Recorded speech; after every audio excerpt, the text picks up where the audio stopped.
Dragon কিছু পাকতে শুরু করেছে, কিছু নতুন হচ্ছে।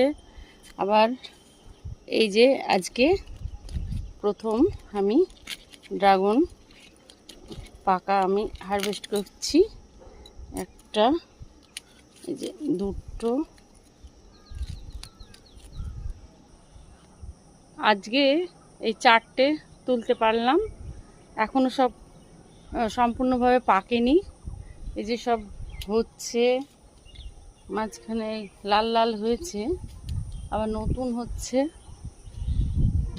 এবার আর ড্রাগনের ফল হচ্ছে, কিন্তু বড় সড়ো মোটা সোটা সেরকমভাবে হয়নি। কারণ ড্রাগনের যে মাটিটা, এই যে মাটিতে এমনভাবে সব শেকড়ে ভর্তি হয়ে গেছে, ও খাবার হয়তো সেভাবে নিতে পারছে না। আমি যদিও দিয়েছি কিছু, তো গতবারের মতন হয়নি। আর তাছাড়া ঘাস কিভাবে হয়েছে সে তো আর এত সময়ও হয় না।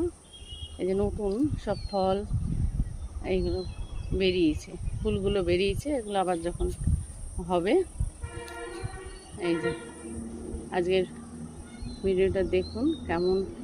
এরপরে যখন হবে আবার সম্পূর্ণভাবে অনেক ফল হবে, তখন আবার ভিডিও করব। আজকে 4টে দিয়ে শুরু হলো।